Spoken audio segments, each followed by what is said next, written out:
Looking back, I should have seen it coming. The signs were everywhere. In the tightness around Jason's mouth when I corrected him at dinner parties, in the way our friends started declining invitations, in how his sister stopped calling. But when you're convinced you're the smartest person in every room, you tend to miss the obvious. My salary as a senior marketing analyst at a Fortune 500 company in Atlanta was $100,000 a year. Jason's, supervising a call center, was $60,000. These were facts, simple numbers that explained everything about our relationship dynamic. Or so I believed. "Babe, you're loading the dishwasher wrong again," I said that last morning, reaching past him to rearrange the plates. "I've told you 100 times, plates face the center, bowls on top. It's basic physics. The water needs to hit the dirty surfaces directly." He stepped back without a word, letting me take over. That should have been my first warning. Jason always had something to say, some joke to deflect with. But that morning, he just watched me reorganize his work with dead eyes. "Also, did you see the email about the Hendersons' party?" I continued, oblivious. "It's cocktail attire. That means you're nice slacks, not khakis. And definitely not those brown shoes you love. Black shoes with gray pants, remember?" I laid out options on the bed. "I know what cocktail attire means, Melissa. I'm just making sure. Remember last time at the Fergusons when you wore that polo shirt to their wine tasting?" I laughed, but it came out meaner than intended. It always did. Thank God I had that spare button-down in the car. He poured coffee in silence while I continued rearranging dishes he'd already cleaned and loaded. That was us. Him doing things adequately, me perfecting them. "Oh, and tonight when we're at dinner with my parents, try not to bring up that story about your call center metrics. They don't really understand that world, and it's—" I searched for the right word. "It's just not relevant to them. Maybe let me steer the conversation. I can talk about the new product launch. That's more their speed." "More their speed," he repeated flatly. "You know what I mean. They're both executives. They're used to bigger picture discussions." "Right. And I just answer phones." "You supervise people who answer phones," I corrected, missing his tone entirely. "Which is great for where you are in your career, but it's not exactly strategic planning, you know?" He set his mug down carefully. Too carefully. "Where I am in my career." "Jason, don't be sensitive." "I'm trying to help. If you'd let me review your resume like I offered, maybe we could get you into something more." I gestured vaguely. "More substantial. I told you my company has openings in project management. Entry level, but still." "Entry level? I'm 32 years old, Melissa." "Age doesn't matter if you're switching careers." God, you're so prideful sometimes. This is why you're stuck at 60,000. You won't accept help. Stuck. That's not... I didn't mean stuck. I meant comfortable. Too comfortable. There's no growth in comfort zones, babe. That's marketing 101. He looked at me for a long moment. I thought he was finally listening, finally ready to hear some hard truths about his career trajectory. I had so many ideas for him.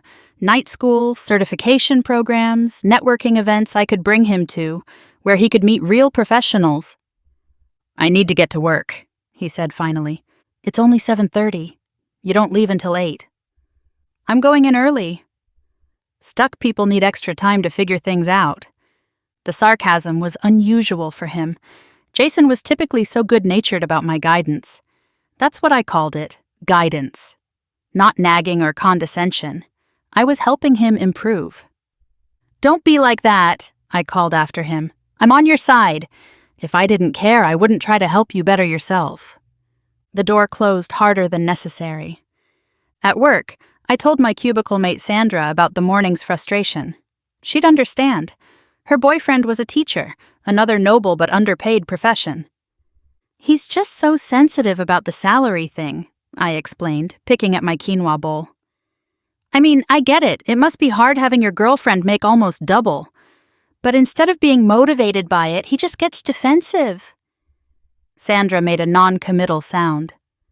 Like this morning, I'm trying to help him understand basic dishwasher optimization, and he acts like I'm attacking him. I have an MBA, Sandra. I think I understand efficiency systems better than someone who's never taken a business class. And don't even get me started on social situations. Last week at Michael's birthday dinner, Jason tried to explain cryptocurrency to the table. Cryptocurrency! To a bunch of financial analysts. I had to jump in and redirect before he embarrassed himself further. What did he say that was wrong? Sandra asked. It wasn't wrong exactly. Just simplistic. Like he'd read one article and thought he understood the whole ecosystem. It was painful. I saved him, obviously. Translated what he was trying to say into terms the table would respect. Sandra set down her fork. Can I ask you something? Of course.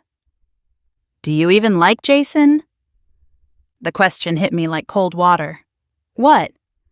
Of course I like him. I love him. Why would you ask that? Because you talk about him like he's a project you're managing, not a partner.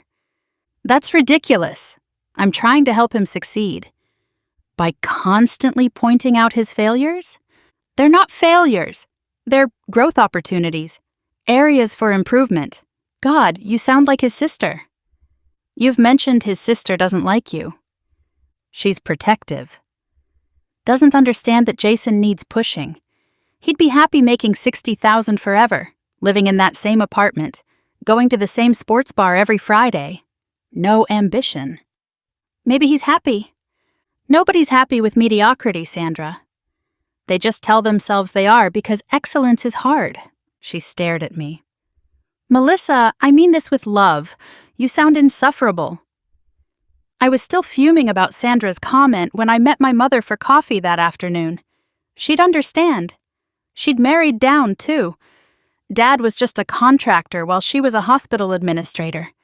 She'd spent 30 years improving him. Jason's being moody again, I told her, stirring my latte. I try to help him navigate professional situations, and he acts like I'm the enemy. What kind of help? Mom asked. Just guidance. Like last week, we were at a networking event for my company, and he started talking to the CFO about football. Football! I had to interrupt and shift the conversation to quarterly projections. Maybe the CFO likes football. That's not the point. You don't waste FaceTime with C-suite executives on sports talk. It's amateur hour. Mom sipped her coffee thoughtfully. You know, when I met your father, I thought the same thing. Here was this man who worked with his hands. No degree, no corporate experience. I thought I could polish him up. And you did. Dad runs his own company now. Your father runs his own company in spite of my help, not because of it. It took me 20 years to realize I wasn't improving him. I was diminishing him, making him feel small, less than. That's different. Jason actually needs guidance. He wore a tie with a short-sleeved shirt to my company picnic, Mom. A short-sleeved shirt. So? It's unprofessional. It makes me look bad.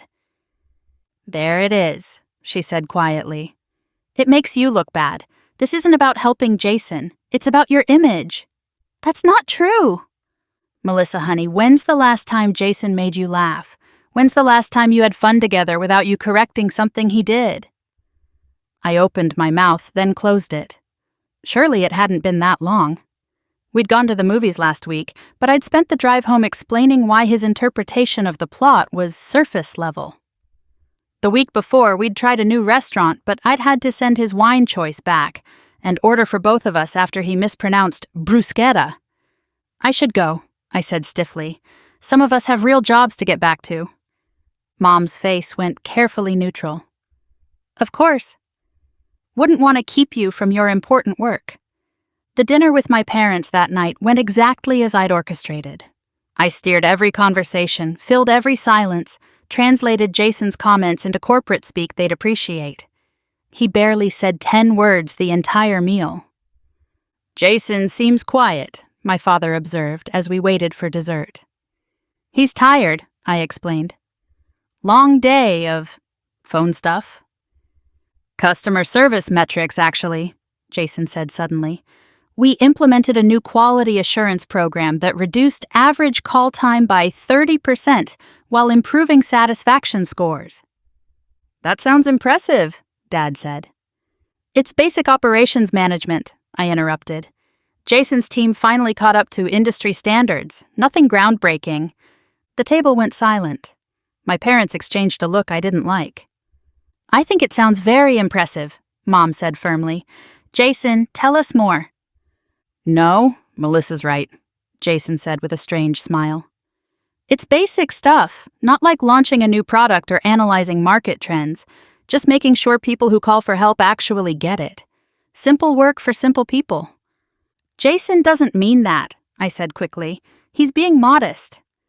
It's actually quite complicated for what it is. You have to track multiple KPIs and manage diverse personalities. Melissa, my father interrupted. Stop. Stop what? Just stop.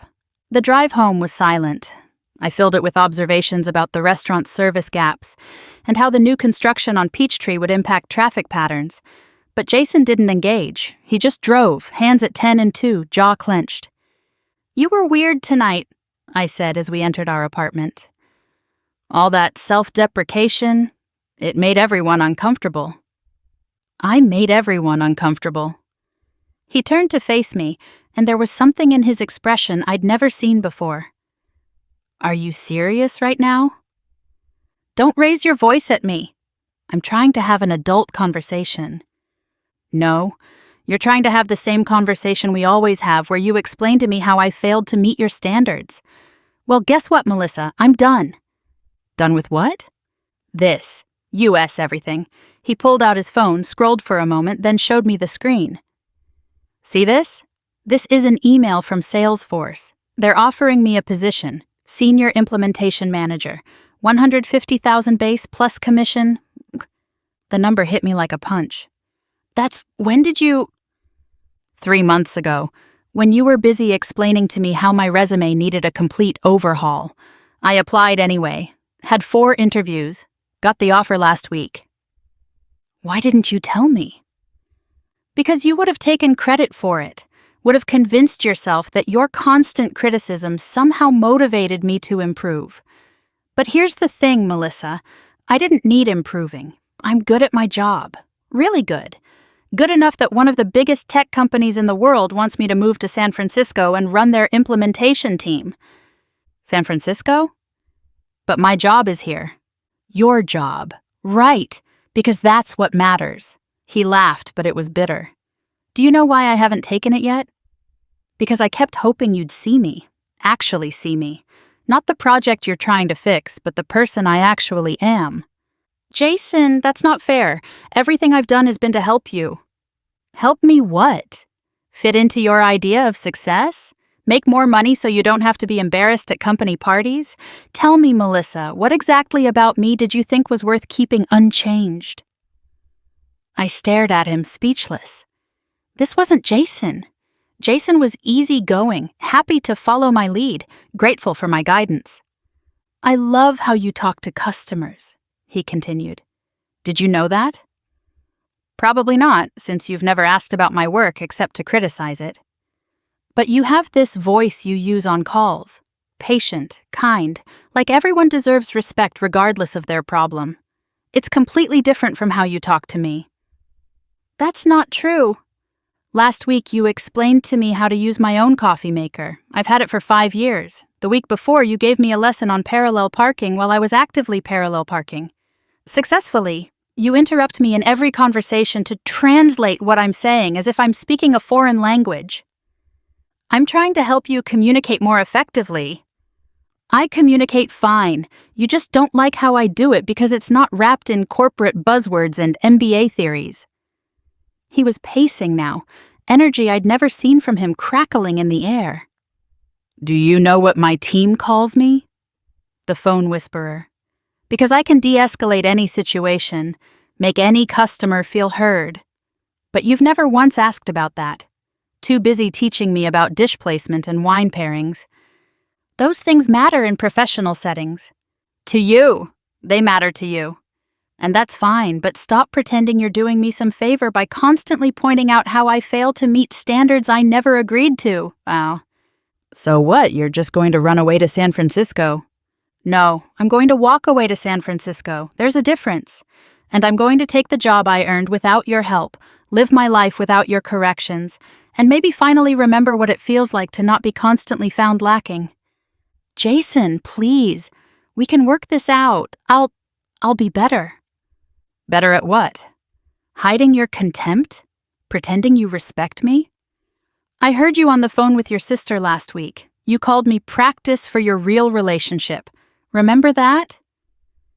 I felt the blood drain from my face. I was joking. Sarah knows I didn't mean... Yes, you did.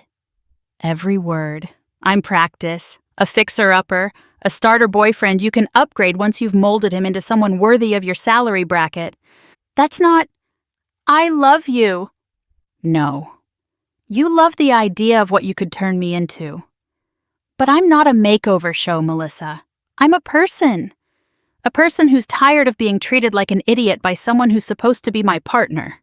He headed for the bedroom. I followed, watching as he pulled a suitcase from the closet. Already packed. He'd been planning this. You had this already. You were just waiting for an excuse to leave. No. I was waiting for a reason to stay. You gave me the opposite tonight. He zipped the suitcase. The apartment's paid through the end of the month. That should give you time to find a new place, or a new project. Whatever makes you happy. Jason, you can't just leave. We've been together 3 years. 3 years of you explaining to me how to be a better version of myself, never once considering that maybe I was fine the way I was. He paused at the door. For what it's worth, I did learn something from you. I learned that love shouldn't feel like a performance review. It shouldn't come with constant corrections and improvement plans. It should feel like acceptance, safety respect. I respect you. Name one thing about me you respect, without adding a but or an if only. I stood there, mouth open, searching for words. Surely there was something. But every thought came with a qualifier. He was kind, but too soft in negotiations. He was funny, but his humor was unsophisticated. He was loyal, but lacked ambition. That's what I thought, he said quietly. Goodbye, Melissa. I hope you find someone who meets your standards. But more than that, I hope someday you realize that love isn't about standards at all. And then he was gone. Just like that. 3 years, ended in a Tuesday night fight about dishwasher optimization and dinner conversation. I called him 47 times that night, left voicemails that ranged from angry to pleading, to coldly logical explanations of why he was making a mistake. He didn't answer any of them. By morning, I'd convinced myself he'd be back. This was Jason, steady, reliable, conflict-averse Jason.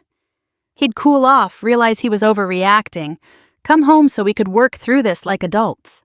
Instead, I got an email. Professional, detached. He'd removed himself from our shared accounts, forwarded his mail, arranged for movers to get his things on Saturday. He'd already updated his relationship status on social media to single. The efficiency of it all would have impressed me if it hadn't been destroying my life. I called his sister Catherine. She answered on the first ring, like she'd been expecting me. He's making a mistake, I said without preamble. You need to talk sense into him. The only mistake Jason made was staying with you for 3 years, she replied calmly. Do you know he used to be confident? Outgoing?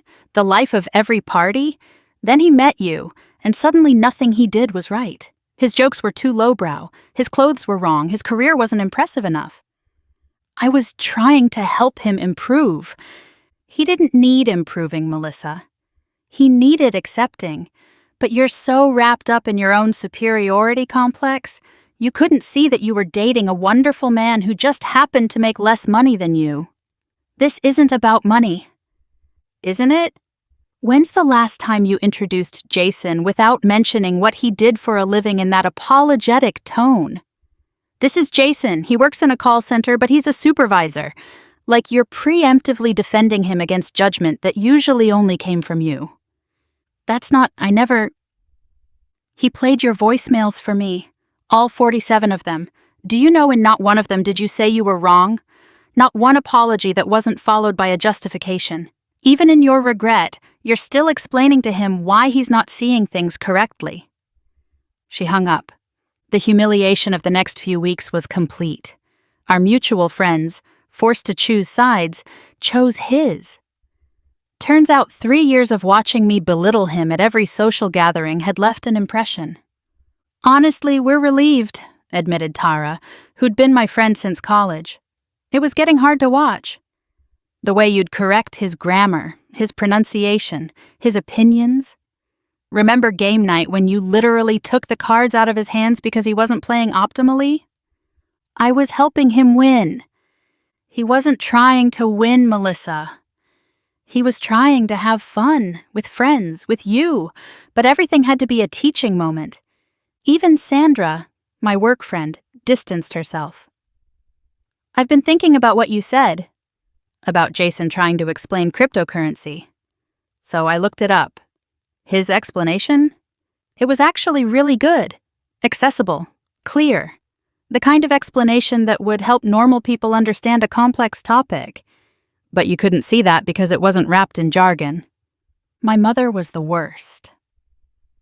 I failed you, she said over lunch a month after Jason left. I modeled terrible behavior in my marriage, and you learned it. Your father and I had to go to years of therapy to undo the damage I did with my constant corrections and improvements. I thought you'd seen us come out the other side, but you only learned the first part. The breaking down, not the building up. Jason and I could have gone to therapy, I protested. With what? The relationship you destroyed, the trust you eroded. Therapy only works when both people want to save something. From what Catherine told me, Jason was done trying to save a relationship that made him feel worthless. The final blow came 3 months later. A mutual acquaintance forwarded me Jason's update from San Francisco. He was thriving. The job was everything he'd hoped. He'd joined a hiking club, something he'd always wanted to do, but I'd mocked as pointless walking. He was dating someone new, a pediatric surgeon who apparently found his call center stories fascinating. There was a photo. Jason on a mountain trail, sun in his face, grinning like I'd never seen him grin with me. In the comments, someone had written, "So good to see you happy again." His response, "Feels good to be myself again." Myself. Not an improved version, not a work in progress, just himself. I kept the tab open for hours, staring at that photo, trying to reconcile this vibrant, confident person with the man I'd spent 3 years trying to fix. Had he always been this person? Had I just been too busy correcting him to notice? That night I did something I should have done years ago. I made a list. Not of Jason's flaws or areas for improvement, but of things I'd never appreciated. His patience when I had the flu and complained constantly. The way he remembered every coworker's birthday and brought them their favorite candy. How he could make my grandmother laugh with his deliberately terrible dad jokes. His ability to explain complex things simply, not because he was simple, but because he cared more about understanding than impressing. The way he thanked service workers and remembered their names, how he'd hold my hand during scary movies even though I mocked him for liking them. The list went on, page after page of qualities I'd dismissed, overlooked, or actively tried to change. A catalog of everything I'd lost because I couldn't see past a salary difference and my own ego. 6 months later, I ran into one of Jason's former coworkers at a conference. He was polite but distant until I asked about Jason. "He's good," he said carefully. "Really good." That Salesforce gig was perfect for him. He always had the skills, just needed someone to see it. "I saw it," I said defensively. He gave me a look that was part pity, part disgust. "No, you didn't. You saw what you thought he should be. The rest of us saw who he actually was. Brilliant guy. Best supervisor I ever had. Treated everyone with respect, from the CEO to the janitor. Shame it took him moving across the country to remember that about himself. He had never been the one who was stuck. I was. I wanted to argue, to explain how I'd been trying to help, how my intentions were good. But the words died in my throat. Because intentions don't matter when the result is making someone you claim to love feel small. A year after Jason left, I met someone new. David. A lawyer. $200,000 a year. Everything I thought I wanted. He wore the right clothes without being told, knew which fork to use, could discuss market trends with my father. It lasted 3 months. "You're exhausting," he told me during our breakup dinner. "Nothing's ever good enough." The restaurant's not right, my tie's not right, my laugh's too loud. Dating you is like being under constant performance review. The same phrase Jason had used. He left me with the check, and I realized it wasn't the man, it was the manager. Me. That night, I called my therapist for an emergency session. I'd started seeing her after David left, finally ready to admit that maybe the problem wasn't everyone else's inability to meet my standards. "I'm starting to think I'd destroyed something good," I admitted. "Starting to?" Dr. Martinez raised an eyebrow. "Melissa, we've been talking about Jason for 6 months. What's changed?" I matched with someone on a dating app. Cute, successful, seemed perfect. Then I read his profile more carefully. He worked in customer service. I immediately unmatched. And then I realized I'd learned nothing. I'm still the same person who thinks someone's value is tied to their job title. That's actually good recognition. Painful, but necessary. Now what are you going to do with that awareness? I thought about it. Really thought about it. About Jason in San Francisco, happy and free. About the friends I'd lost who were tired of watching me diminish someone they cared about. About my mother's marriage, saved only after she stopped trying to fix my father and started trying to see him. "I don't know," I admitted. "How do you unlearn something that fundamental? How do you stop seeing people as projects?" Start by asking yourself why you need them to be projects. What are you avoiding by focusing on their perceived flaws? The answer came immediately, though I didn't want to say it out loud. If I'm focused on fixing them, I don't have to look at what needs fixing in me. And what needs fixing in you? Everything, I whispered. My arrogance, my insecurity masquerading as confidence, the way I use my education and salary as weapons, how I can't love someone without trying to change them. That's quite a list. Where do you want to start? I thought about Jason's list, the one he'd never written but lived by. Patience, kindness, seeing people for who they were, not who they could become, meeting people where they were instead of dragging them to where I thought they should be. "I want to start with shutting up," I said finally. "Just listening. Not correcting, not improving, not translating, just listening. It's been 2 years now. 2 years of therapy, of catching myself mid-correction, of learning to appreciate things as they are rather than as I think they should be. I'm dating again. A teacher who makes $45,000 a year and coaches Little League on weekends. He's brilliant and kind and tells the worst jokes I've ever heard. I love every single one of them. Last week we were at dinner and he mispronounced quinoa. Old me would have corrected him immediately, probably with a laugh to soften the condescension. New me just smiled and ordered my salad. "Did I say it wrong?" he asked, catching my expression. "Does it matter?" I replied. He grinned. "Not even a little bit." And it didn't. It really, truly didn't. Sometimes I think about Jason, wonder if he ever thinks about us, about what we could have been if I'd been different. If I'd seen him instead of the improved version I was trying to create. But mostly, I'm just grateful he had the strength to leave, to choose himself over my constant corrections, to find someone who saw his worth without needing to adjust it. They say the best apology is changed behavior. I'll never get to apologize to Jason properly. He's made it clear through mutual friends that he's moved on and doesn't want contact. But I can honor what he taught me by never doing to another person what I did to him. These days, when I catch myself starting to explain something unnecessarily or correct something inconsequential, I hear his voice. I'm not a makeover show, Melissa. I'm a person. He was. He is. And he deserved so much better than someone who could only love him with conditions and corrections. I know that now. Finally. Too late for us, but maybe not too late for me to become someone worthy of the kind of love I threw away.